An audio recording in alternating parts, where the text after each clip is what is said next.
Hey everyone, and welcome to another episode of Into the Shoujo-Verse. I'm your host today, Nikki, and today I have with me Bees and Sho-chan, and we're going to be talking about mental health in shoujo.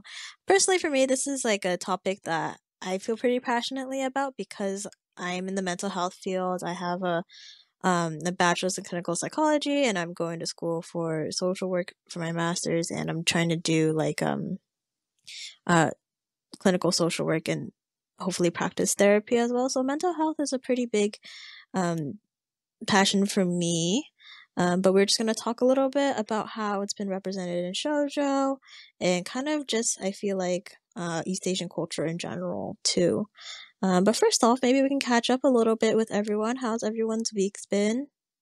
Yeah, I've had my first week of school at this time of recording, and I can tell you it's already getting back in person has been brutal. There's so much going on, so I've kind of like, I could do all these things virtually, but now I'm starting to realize, dang, I might need to cut some things off because like I can't do everything like in person in the setting. But other than that, it's been good. I'm feeling great about going back to school right now. It's gonna be brutal in the next few weeks though. How about you, Bees? I am not in school because I'm done with school forever, which now listening to you talk Hey. about school, I'm like, I'm so glad. And I've just been Yes. working a lot. My work has mandatory overtime because, oh, hey, at the time of recording this, COVID is still going strong. If you haven't gotten your vaccine and you can, Please get it. please get it. Please. My hospital is at record numbers for COVID inpatients. It's not slowing down. It's not Oh going my away, and people god. are still dying every day. Wear a mask. Please. It's driving me insane. I'm going insane at work. Thank you. That's how I've been. P- PSA: get vaccinated, wear a Please. mask. Um, Yeah, I guess for me, I also started school. I like mentioned before, I'm now in a master's program for social work, so I can go do some more mental health things. It's been a little rough. I transitioned from a quarter to semester system, which sucks because it's like week 5 or 6, and I'm like, oh, we're like halfway done. No, I still have like 10 more weeks of this thing. That's crazy. Um, so yeah, it's been most definitely a lot busier lately, and I am planning a trip to Seattle though. Yay! Yay! Another one of my Is there gonna be a trips. Nikki and Show meetup? Ooh, I don't ooh, know, possibly. maybe I'd be down. a show will show up. Yes, I was thinking, yeah, maybe we can talk yes. about Oh it my another gosh, time. But please. yeah, I'm going with my friend though, so I'll see what he's up to. But Mhm. yeah.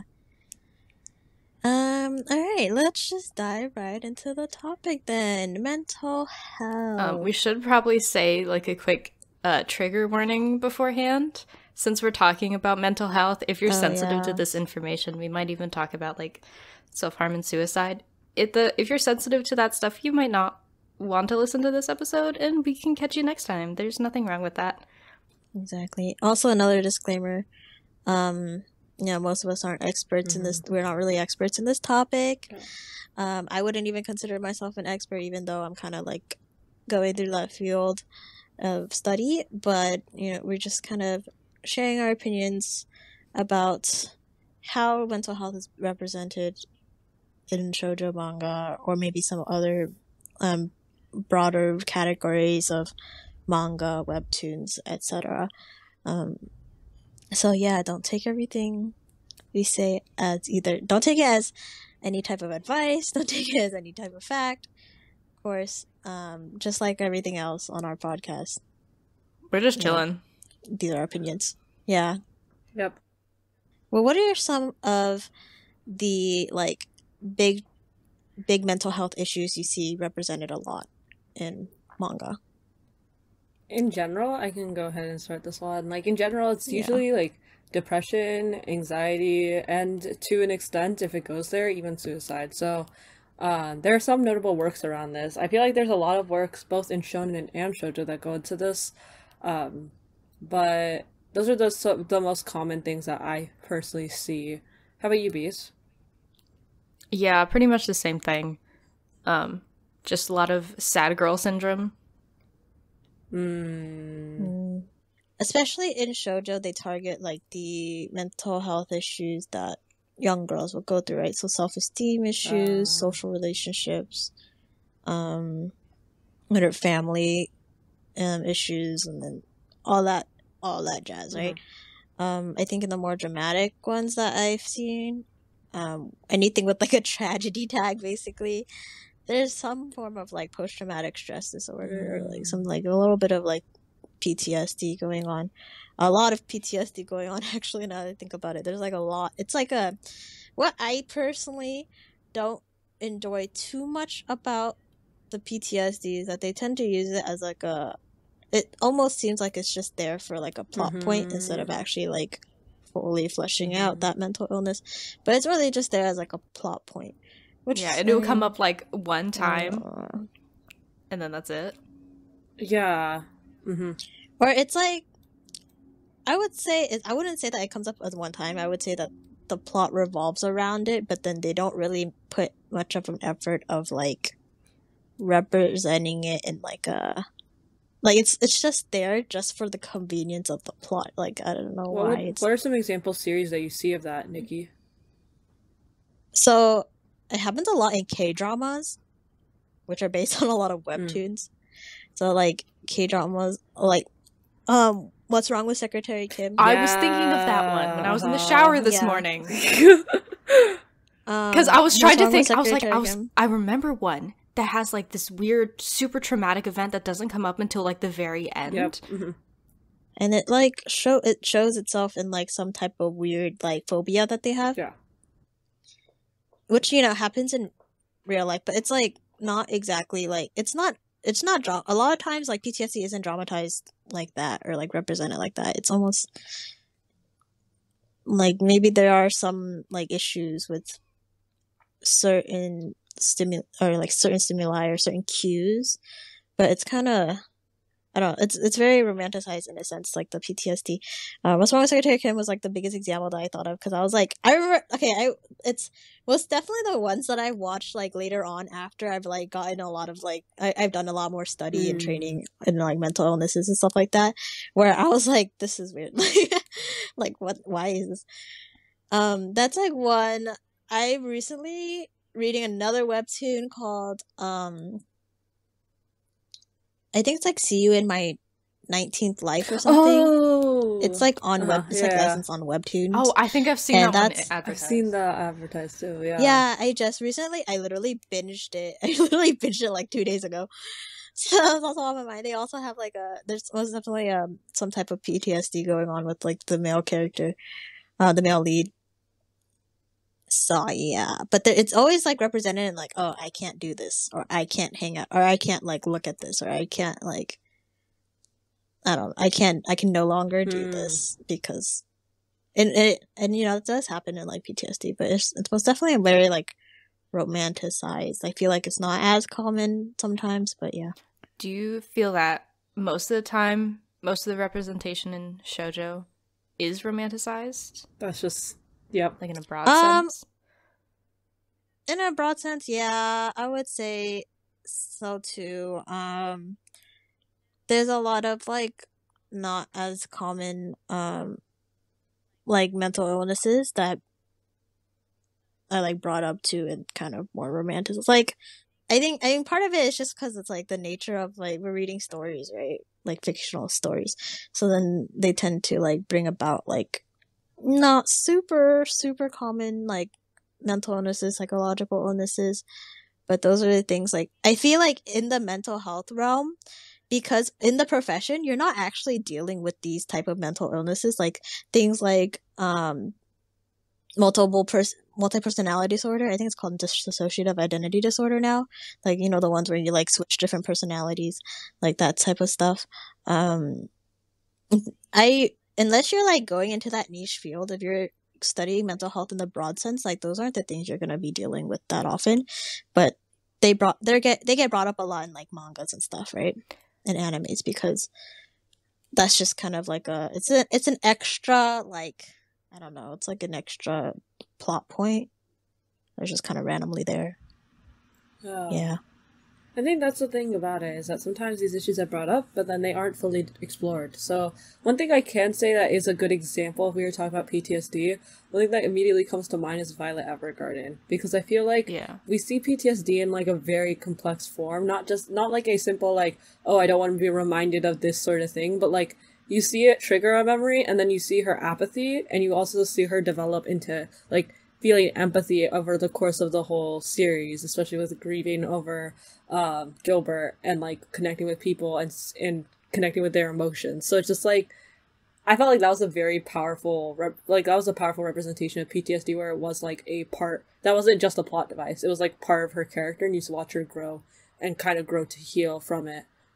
Even if it's not fully resolved, it's still something like really, like, it was really special to me watching that one, because I was like, I don't think, like, there's, like you said, Nikki, there's so many common, like, oh, this is what mental health looks like, and it's, like, very, like, I would say not very, well explored, so it ends up becoming very one-dimensional, or, like, you only see one aspect of it, but, like, in Violet Evergarden, you see so many different parts of it showing up, so I thought that was a really good series.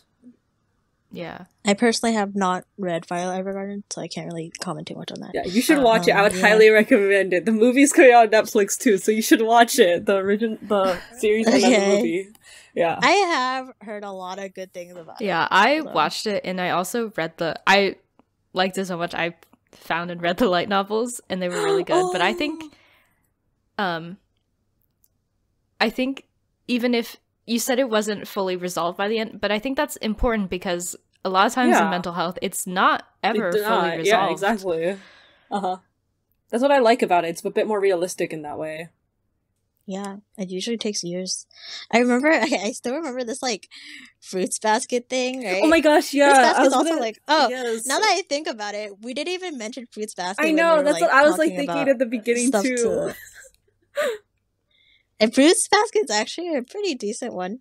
The thing with Fruits Basket is, I mentioned this in one of the Fruits Basket review episodes, but Toru basically acts like a therapist for everyone, and things that would take years to, like, figure out, years of, like, therapy, years of, like, processing, she does it in, like, 2 seconds, or, like, a day, and the thing is, or, like, 2 episodes or something. You know, speaking of Fruits Basket and speaking of the role that Toru plays, I feel like this is a very common thing. Like, where they have, like, a character who like, maybe a character or multiple characters in the case of Fruits Basket, struggling with some sort of mental illness. And then they have, like, a female character that acts like some sort of fixer/therapist and, like, can solve their problems in some sort of way. It's usually, like, a female and male sort of thing, where it's, like, the female's the therapist and the male is the quote-unquote broken one who, all of a sudden, everything's better because now she's there. Yes. It's like a problematic one. Like, just that framing is very problematic. I don't know, like, Fruits Basket is a very iffy one to me, because I feel like even though I feel like there were so many faults with that, one thing I will say is that Yuki's sort of development, that was, like, an interesting one that's probably very debated upon, like, whether or not that's a very good representation, or what to what extent is it even accurate. But I felt like that Yuki's character development, especially from coming from an abusive household, and facing a lot of trauma, and watching him, like, grow from that, was something very, like, that took longer than most other characters, where it was, like, very sudden. For his, it, like, prolonged for almost 2 seasons, so it felt almost realistic in its own way. I thought that was really cool, but I don't know, again, it's probably not accurate, but...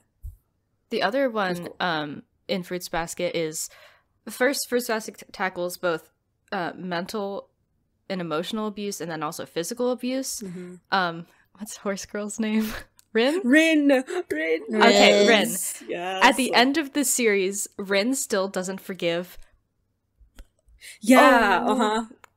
God, what's Akito. her name? Akito. Oh my god, I'm sorry. Yeah.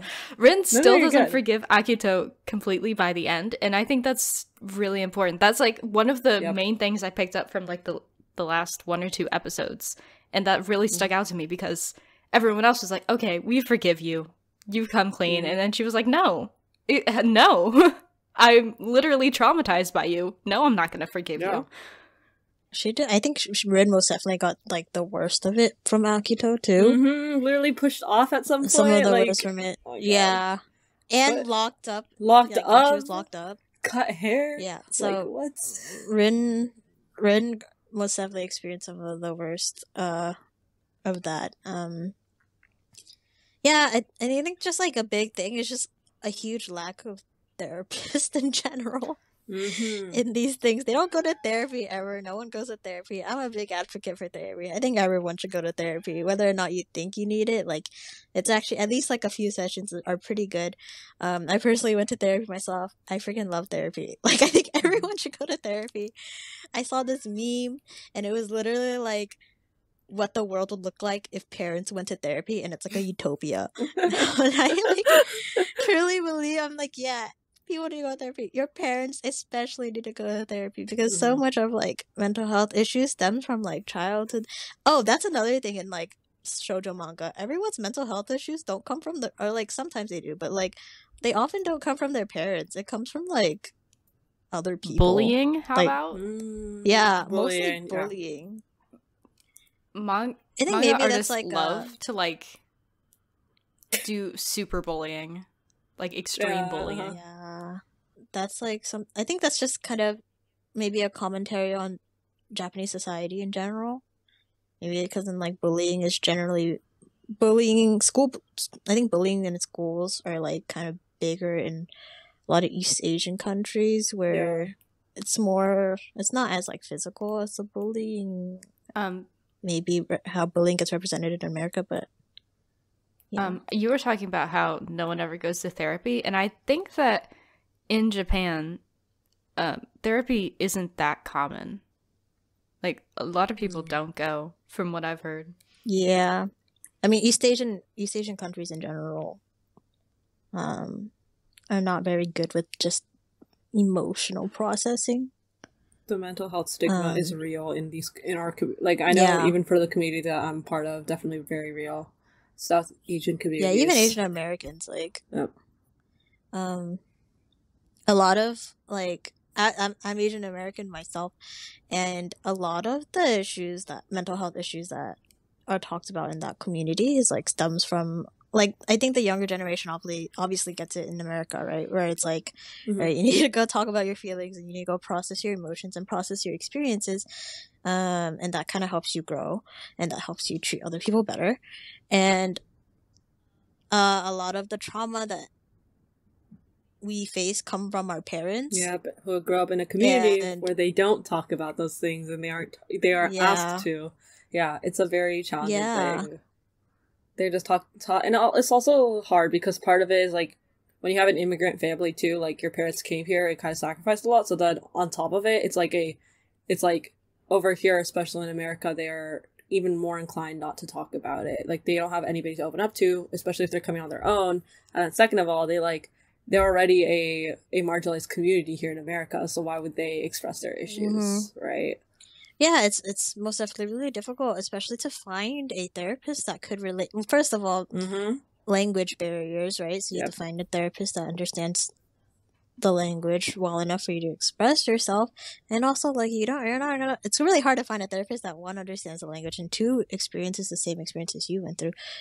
Because other immigrant parents are probably not therapists because that's just the nature of how things worked. But that's like a whole another thing. And then, most definitely, I feel like East Asian culture in general is not very great at.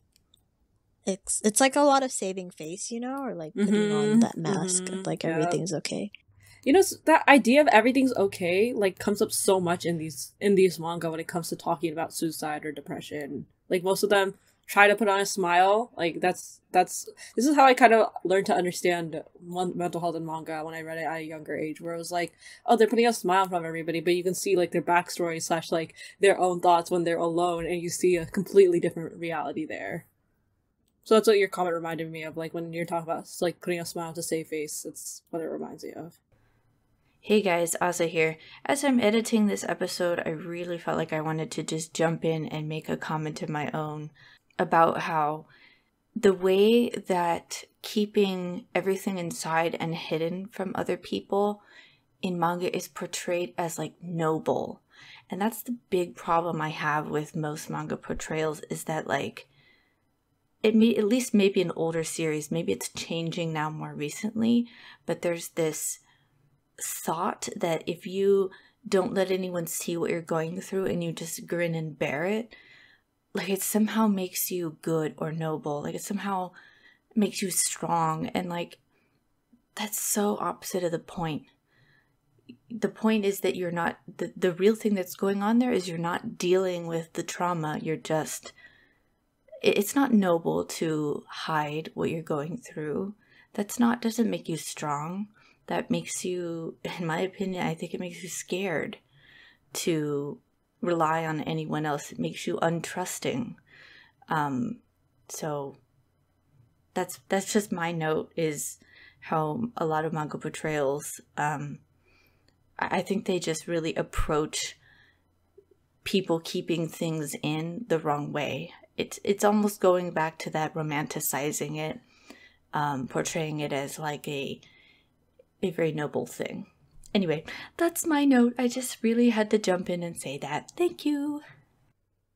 I think that that's kind of like Orange, right? Because spoilers for Orange. I mean, it's pretty popular. I think most people have probably read or watched it. But he just doesn't show up for school one day, right? And everyone finds out he commits suicide, and then they go back. There's a letter from the future, so they can stop him. But they had no idea. Yeah. And that's like the hardest part, because it's like they had no idea. They kind of find out like in the 10-year, like in that alternative timeline, they find out only after the matter had happened.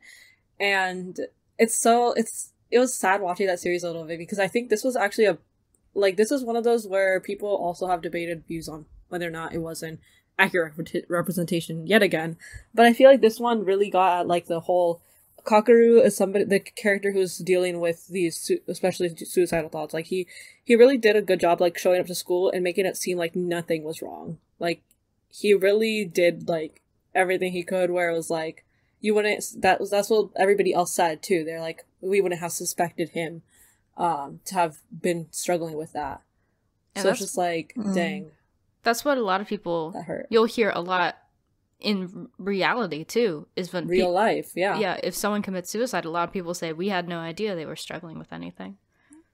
There's a lot of warning signs that you get trained up on, especially in like the therapy field, that I feel like a lot of people in general should just kind of get. Like the warning signs are like, subtle things like I mean, there's like symptoms of depression too that kind of play into it, but it's like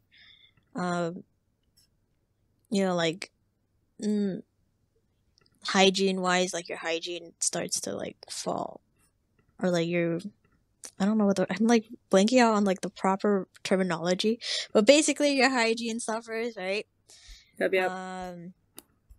That's like one major thing. You're not doing things that you used to enjoy. So like maybe if you played soccer before, you're like not going to play soccer anymore. Sleeping a lot or not sleeping at all. Oh yeah, sleeping a lot, not sleeping at all. Changes in sleep in general. There's like any type of preparatory acts, like giving away things, making suicide notes, buying a lot of pills, or like purchasing certain things. So those are like all other stuff too. Yep. Usually, yeah, it's most definitely kind of rough. I think in general, trying to figure that out, because it's just like it's hard to navigate it, right? Like, okay, maybe you see these signs in someone, now what do you do? Yeah, if you're in a shoujo manga, then you just be the female lead and right? Yeah, and fix them or something, or you save them in some sort of way. And it's so this bothers me so much. And it is true that like I feel like they all have the solution somehow. Yeah, like what? And that's not reality either. Yeah, because like, if I find out my friend is struggling, I don't immediately know what to do, right? There's one I can think of. It's called I'll Marry Him, I think, is the title. And it's like, it's an isekai. So she knows how the story ends. And so she comes in and she decides, I'm going to marry the evil prince or emperor. I don't remember. King, emperor, prince, whatever. But he's evil because he hasn't gotten any sleep because he's cursed with the inability to sleep. And she is blessed with the ability to, when she kisses someone, they fall asleep. So he's evil and horrible and mean to everyone. But she kisses him and he sleeps for the first time and he wakes up and he's like, I love you. You make me happy because you make me sleep. And I'm just like, can we unpack, like, all the people you killed? Can we do that? Apparently not. It's like that whole savior complex. Like, a lot of girls in general, women in general, have this, like, savior complex. It gets represented a lot in like, media, like, fictional stories too, romance stories, where, you know, you have that, like, mysterious, somewhat evil-ish kind of, like, withdrawn male character, and this female character comes and saves them. We mentioned it before. I can change him. But it's like that, like, yeah, I can change him. That mentality, that I can change him mentality. It's so, like, change. I think when it comes to those type of issues, those type of changes are really, really hard. You can go to therapy for years, and it will take forever for those things to change. And yeah, it's, I don't know, people, it's just the way that it gets represented, even not even just like in fictional media, but even like, I don't know, I feel like even on like TikTok comments, like, see people that are like, oh, when he started dating me, like, he changed, like, he became a different person. And I don't know, it's like, I think it's a thing where, like, if you're in a relationship with someone who makes you happy and they, like, you have someone you can talk to with your problems, you should not treat your partner as a therapist. Bad. But having someone you can be open and honest with is really good and can improve your mental health. Like, if you're able to, like, communicate. But yeah, you should not be looking to change your partner. You should be helping them if they want to change themselves. That's, like, a huge distinction in my mind. my thing is, just go to therapy. Just go find a professional. Like, Yes. go to a therapist. They are trained to help you process these emotions and get to the root of the issue, right? So then, like, I feel like sometimes it's, like, very behavior based, of, like, oh, just, like, want to change this certain behavior, right? But then maybe you can change it, but it's just, like, that root of the problem is still there, like, that belief, whatever false belief or negative beliefs that you have that even resulted in you having to, like, resulting in these, like, behaviors, they're usually still there. And it usually takes, like, many, many years to really, like, get to that point. But I don't know, sometimes people do it faster than others, obviously. It's, like, different pacing for everyone. But most definitely, it takes a lot more effort than what shoujo manga often portrays it as. Right. And that's kind of, like, my thing about it. But yeah, I think that the issues that they choose to focus on are also very interesting. Like I said before, especially for younger girls, like, it's a lot of self-esteem and social relationships. Parents are very, very non-existent sometimes in shoujo manga. But, like, there's always the trope, it's either they have no parent or they have, like, a super overbearing parent. Yeah, they have, like, I don't know, it's like their parents are kind of just there, right? Every once in a while you see, like, some type of, like, more traumatic experience with their parents, but for, like, the kind of, like, fluffy shoujo manga ones, parents aren't really there. All her issues stem from, like, bullying and her classmates. And it's always, like, if the main character is bullied, it's always, like, she doesn't try anything to deal with it until the male lead gets involved. Until the story starts. It's like, what did you try to do about this beforehand? Nothing? Why? Yeah. That makes me think of, I didn't watch it, or read it completely because I didn't like it, but Say I Love You?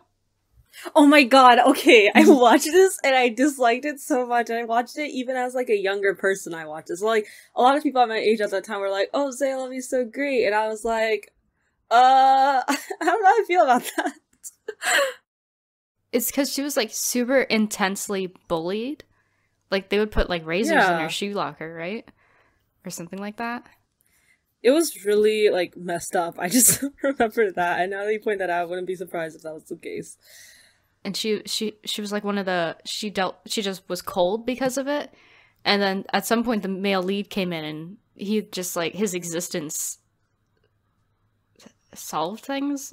Changed everything. Like, it was a weird thing because he himself, like, I was like, he plays like that player voice sort of character. She still has very low self-esteem, but now she's just attached to you. I don't know how I feel about that. I think that's the other problem I have with some depictions, is because if someone is having issues and then the romantic interest comes in and fixes all the problems, what happens when the romantic interest is gone? Do you go back to how you were before? We don't know, because it solves all the problems and they'll be together forever. Yay. We don't know. It's but yeah, I think the most common ones are most definitely depression, anxiety, which is just most common even in real life. One thing that I also kind of noticed is that even though school stress is like a big thing, shoujo manga rarely Go into represents that, like yeah. school stressor. There's like the only like maybe it's like I don't know, like I think it does get represented pretty common or like pretty often in like East Asian media, but it's usually not in like a shoujo manga. Yeah. I see it more often like possibly webtoon or K-dramas. And I feel like it's like not that hard, or not, I mean, I feel like it could be easily incorporated into a shoujo manga plotline, but it's not. I feel like there probably is some manga out there that does, but I just can't think of one right now, and it's just not common enough. Like, I feel like it's not very common at all to see that happen.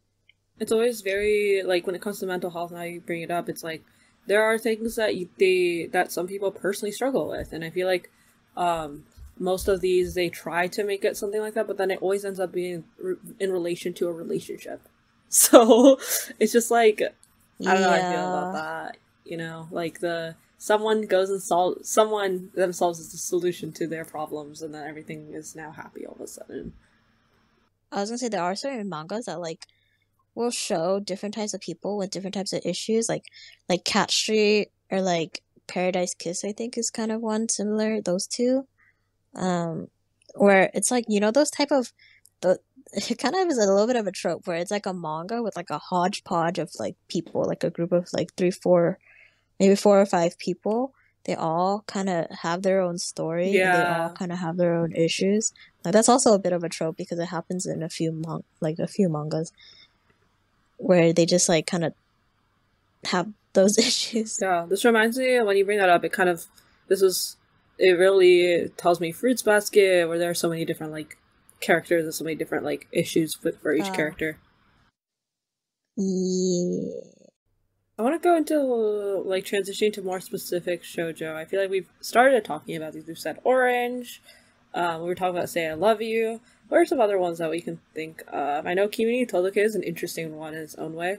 I feel like that has its own right, because like the Sawako deals with a lot of social anxiety, and that's what I saw in that, and most people are like, people's reaction to that is always a mixed bag, but I feel like for her, like that was a remarkable one that stood out to me, because it's like you see social anxiety so purely portrayed, and I feel like the only other series, there aren't that many series I feel like go into that topic actually.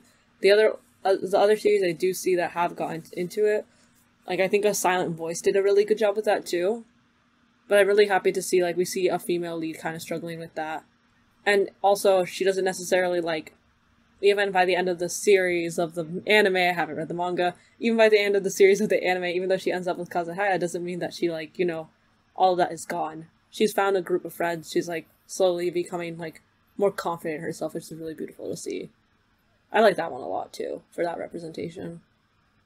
I read all of Kimi ni Todoke. I don't think...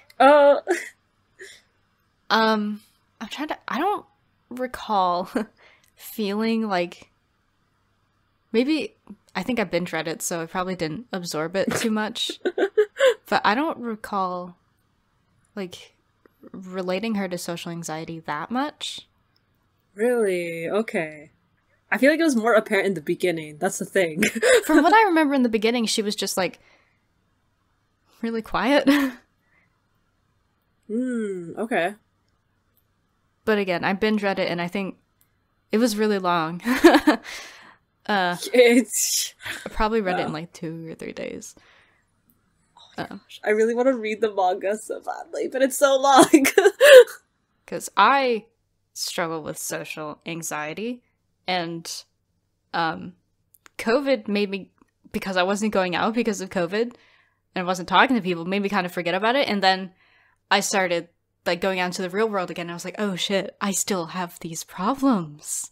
Wow. And it wasn't that, I guess I wasn't that relatable. She wasn't that relatable to me.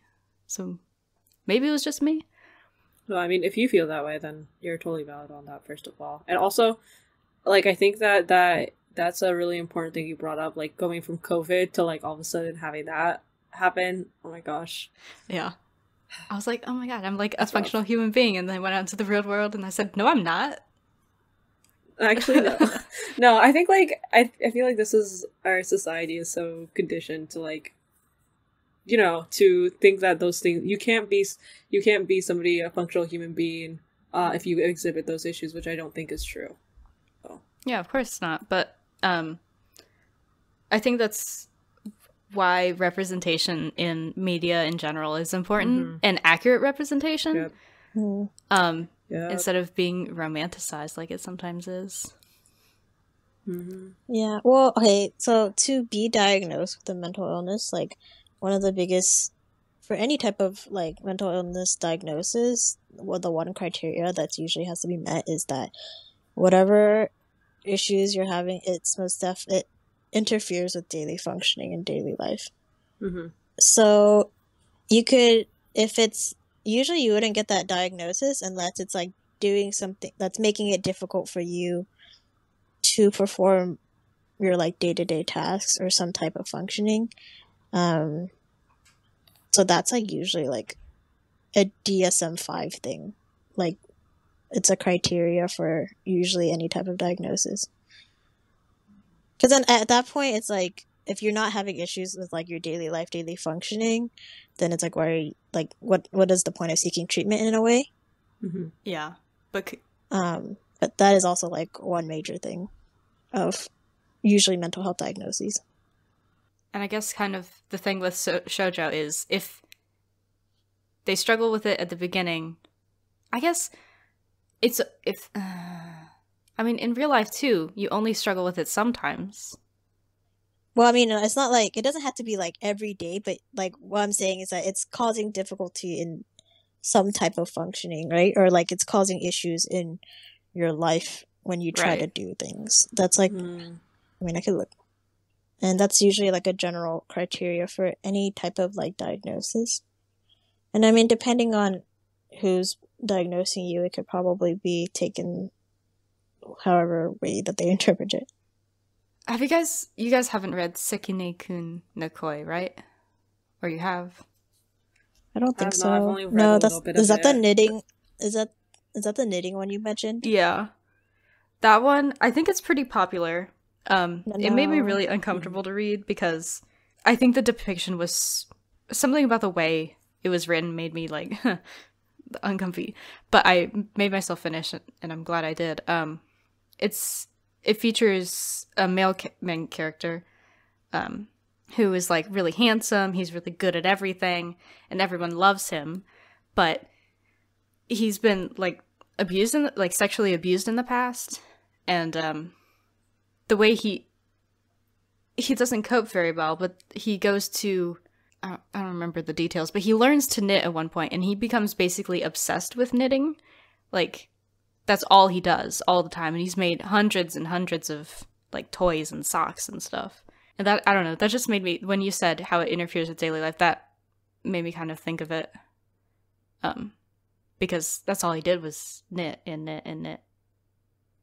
I think that's kind of why it made me uncomfortable, is because like it was a pretty honest depiction of how mental health problems can manifest and how people can try to cope with them. Coping mechanisms is most definitely a big thing too, which I feel like a lot of the people, and now that you mention coping mechanisms, Like, I can't really think of coping mechanisms that people utilize a lot in like shoujo manga, like self-care. Like, What is that? where is the self-care? Where is that? We don't care for ourselves. Your self-care is only validation from others, I guess. Yeah, their self-care is like trying to get the crush to like them or something. I don't know. There's like no self-care going on a lot of the times. Like, what do you do for fun? What do you do to relax? Let's be for real. Do they even show hobbies in shoujo manga? Not really. Is it that way? They'll Yeah, they show don't it have for like hobbies. one scene, and that's it. It'll be a plot device where they do the school Yeah, unless fair. it's like a major plot point. Unless it's a major plot point, it's like not really a show. They I don't think have hobbies. now that I'm thinking about it, if we take a step back, part of our problem with the representation of mental health in shoujo is because most of the time shoujo stories are about romance. So they're going to try to involve romance into every single aspect of these characters' lives. Which means if they have if the author, here's the thing, the author is making the story. They're the ones who decide if the character has any mental health problems. So if the author decides, I want this character to have some sort of past trauma that they're still dealing with at this point in their life, in a romance story, they're gonna have to involve that other character with the trauma. And most of the time, I think they just smash them together. Oh, you help me deal with trauma. Solved? Yep. There's definitely better ways to, like, involve that. I understand, like, most of these are romance stories, but, like... Because it's not in there. That's the thing. It's like, it feels almost as if, this is where it gets a little bit tricky, because it's like, their ultimate goal in shoujo, for those authors who primarily, like, the goal is mainly romance, so it's like, oh, why dive into that? If it's just romance. But at the same time, it's like, well, you can tie it into romance too, I think. I don't think it's something you have to do in this sort of, like, you sacrifice that component that you put into your plot. Like, I think of It's Okay to Not Be Okay, this K-drama, and I'm actually curious. Nikki, have you watched that? I did watch it, actually. That was so good. I did it. Oh my God. I watched it all the way up until, like, I had, like, one episode left. Oh my and I God, didn't finish it. no! The last episode! But... I do that a lot, though. Oh, okay. That was a really good one. I feel like because there was a romance in there, but, like, you see these characters struggle, like, with real mental illnesses, specifically like, you see the main girl, she herself is known to be, like, a bit of a sociopath. So, like, she literally has this one sort of disorder, that kind of makes her a little bit, like, apathetic, very hateful towards the world, antisocial, things like that. And then there's the guy who, like, himself is dealing with a lot of trauma and PTSD from his past and growing up. And though, like, even though this doesn't necessarily fall into the range of, like, most of the depression suicide realm, but then also he has an older brother who has autism, and it's very well represented, I would say, like, in terms of the treatments around that, and seeing some of the things that my mom, she's actually doing special education, so I see some of the things that they depicted across both. So I feel like that did a really good job of, like, you have this romance, yes, but it's like the way the romance is framed isn't simply like, I'm trying to pine after this person, like, I'm trying to go after this person. It's more like, I'm trying to develop myself, and then all of a sudden things start to fall in place.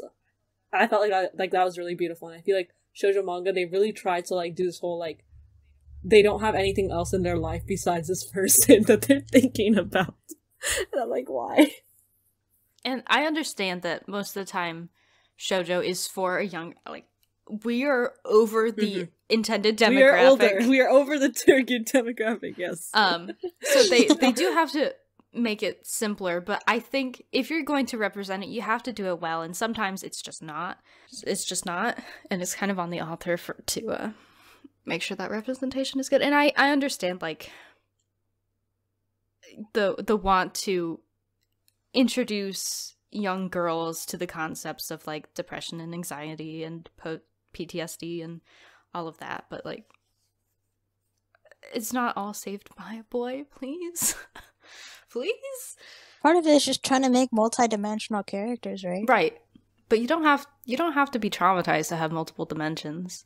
Yeah, that's what I'm saying. Like, it's part of it is, like, we want multi-dimensional characters, and we want to see other strengths that they have other than, I don't know, like, it'd be cool to see strengths that aren't just like the very typical shoujo female lead strengths. Like, what are they like?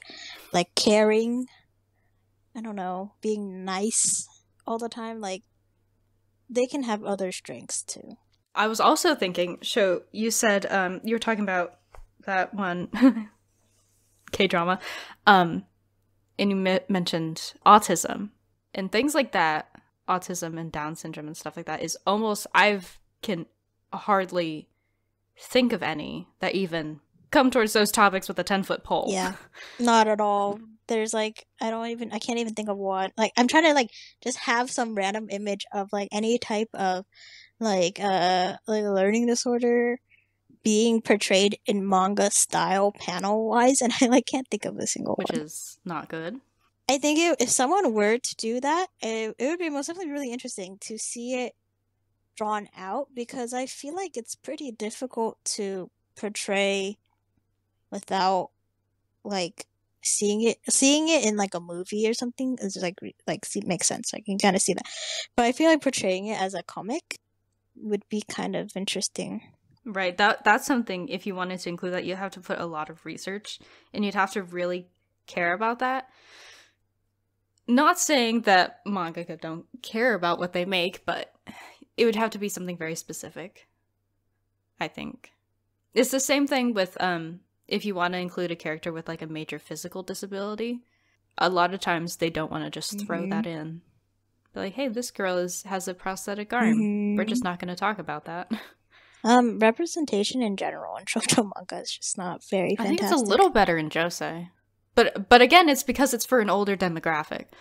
Yeah, I feel like whenever you get to like those topics, it's just like, it's always for like the older demographics. It's always like josei, seinen sometimes even. There are sometimes like so I personally really like the really realistic ones where everyone's just messed up and toxic. I talk about it like I talk about it in so many episodes, but Kuzi no Honkai Scum's Wish. It's like a seinen, and they're you seen it? Okay, so I really liked it. I did not, because they're all horrible. It's like one of my favorites. Yeah, exactly. I love it.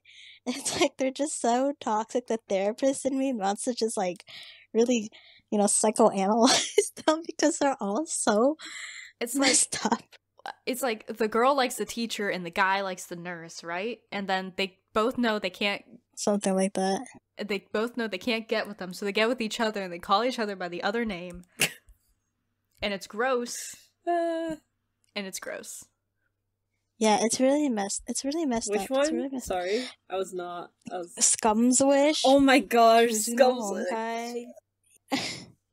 I like it. It's like, you either love it. It's really funny because if you read the reviews on manga updates, it's so polarizing. It's like you hate it or you love it. And I'm on the side of I love it just because I'm just like, I think there's just so messed up, and there's just so many issues that each character has. Like, every single time they say anything, I'm just like, oh, that's a lot to unpack. This reminds me of like Domestic no Kanojo. I've also not watched or read that because I like looked at the synopsis and I've like read all the spoilers and I'm like, this would be too much for me. But Domestic no Kanojo, that reminds me of too. What is that one? Yeah, Domestic Girlfriend. Oh, I've seen a lot. Yeah. This one. Okay, I see. It's. Oh, this reminds me of that. This reminds me of Scum's Wish. That's a shonen, right? I've seen it on a lot of people's top lists, and I'm just like, are you sure? Are you sure about that? They enjoy watching a dumpster fire. Maybe I should watch it. Oh my gosh. If you like Scum's Wish, you probably would like it. What? I don't know. Okay, so it has to be but it was definitely, I feel like people will like play around with like taboo topics or like weird, like messed up stuff, right? But they won't do it well. They'll just do it just for like that shock factor, right? Yeah. Mm-hmm. Or like that, that kind of weird, like visceral reaction, or like just like that shock factor. And I'd hate those, like the ones where it's just like there and no one talks about anything and no one like actually like the characters are really one dimensional. but they have like some weird like they just do weird things. Mm-hmm. This one, okay, and those are the ones I don't like. You know, funny thing about domestic concho, I know I shouldn't promote this because I've not read it, I've not watched it, I've just seen people's reactions to it, and people argue that there's more depth to the characters in this one. You know, and this is like, again, from like, you know, those anime fans who are like, who stay in their room all day, who are the typical Reddit, the ones that are like the typical toxic male. I don't know. People found a lot of. Those are the people that found a lot of depth in Horimiya. Oh my god, when Horimiya is the pinnacle of romance. Oh, it shows mental health too, guys. Come on. I think it does show an extent, but I don't know if I agree with people's overhype about it. Like, it is not revolutionary. Okay, if you're talking... I still don't really get why I don't know, the anime, like, if you were to watch the anime, just the anime by itself, it's like so bad. Manga maybe like explains a little bit more, maybe there's like a little more going on there. I don't remember the manga that much, but the anime by itself is pretty, like, there's not much going on there. What I can recall, I've read all of Horimiya. I put myself through that. You put yourself. It was good up to a certain point, and then it just started like it just hit the brakes, and it's just slice of life. And then it ended. But from what I remember, Miyamura did struggle with mental health issues. I don't remember what the cause was. He bullied? Was that the cause? He was bullied. He was very bullied. I think he was bullied. Yeah. And then he became depressed, and I think I distinctly remember he pierced his ears as a form of self-harm. And it might have been the same with the tattoos. I don't exactly remember. But, like, it's one representation, but I don't think it was... That one he got... I don't want to say got better. He was able to find a group of friends who accepted him for who he is, and he... I don't want to say he let the depression... That's, like, not right, but that's kind of what happened. Is he let his past go. He let his old depressed self go, which is like a way of representing that. Not the healthiest. Mm-hmm. Yeah. I think another thing that happens a lot in shoujo manga is that it's like to help someone out of depression or to help someone become not suicidal, all they need is a good group of friends. Yep. Which is not true. You just need your buddies, that's not true. You'll be good. Yeah, so it's like, oh, these people were depressed and, like, suicidal because they didn't have a support group. Now they have a support group and they're no longer that way. Honestly, like, okay, it would help, right? Not to say, like, having people to support you isn't gonna be helpful at all. Of course it's gonna be helpful. Of course it's like, you need, like, a strong group of support, right? But even if you have a strong group of support, just because someone has, like, people around them that, you know, love them doesn't mean that they're not, like, they don't have these, like, internal struggles. And that's where the therapy part comes in, where you need to go to therapy so you can figure those out and learn from those.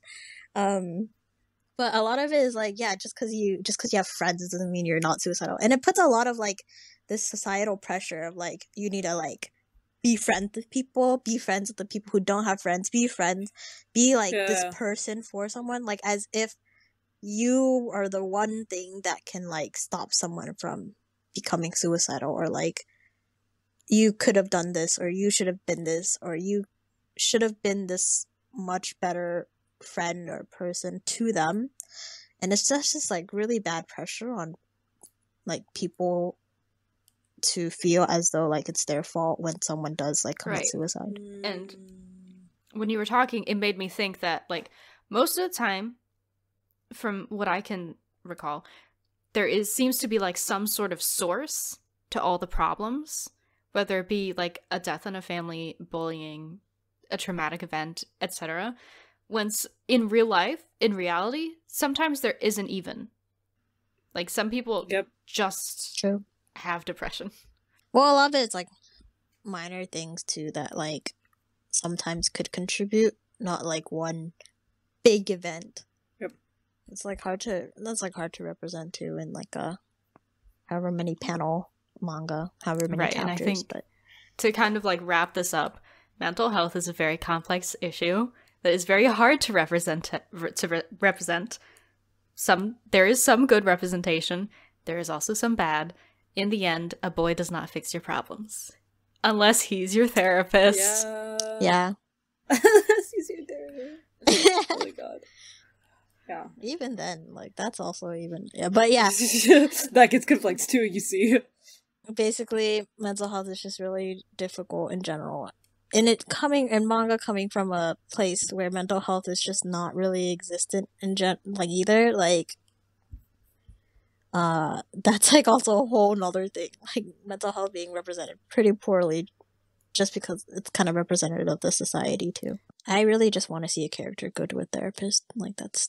If you know any series where a character goes to therapy, please drop it in the comments. Yeah. Oh my gosh. Please give positive representation. Therapy is an option. It's a very valid option. Viable option to do. But if you're struggling with mental health, please, please, please don't find your solution in manga. Number one. Yeah. Number one. And don't. Manga is not the answer. Yeah. Any media, like, I feel like media is not the best answer to anybody struggling. Mm-hmm. It's, in fact, if anything, it's romanticized and may lead to a heightening of those feelings when that is not okay. So we hope everybody who is struggling seeks the proper support that they need. So please take care of yourself, especially at the time we're recording this, we're still in the middle of a pandemic. And even as we are leaving this pandemic, even if like if the episode comes out when like things are starting to get better, there's still some effects from this pandemic that may have like really traumatized some people, and that is worth that's worth going to therapy for or seeking professional help for. So please don't do what you need to do to seek healing. That's what matters to us here. And yeah, I've even talked to my therapist about shoujo manga I read when I was Oh younger, my gosh. and how it's actually shaped my view of like myself, how I interact with people, the standards and expectations I've had on myself. Do you want to unpack that right So here? yeah, Nikki? if I know this is like, I really want to hear more about this topic now, Nikki. Oh my gosh. oh god, no. Nikki, how about you record your therapy session for us? Maybe I'll talk about it in my solo episode someday. Oh my gosh. Right, well, it was nice talking to everyone today about It's this a really topic. important one. Yeah, Thank we'll see you next all. time. Thanks for listening to today's episode of Into the Shoujo-Verse. Check out our social media. We're on Twitter at the Shoujo-Verse, YouTube and Instagram at Shoujo-Verse, and TikTok at Into the Shoujo-Verse. Thank you so much.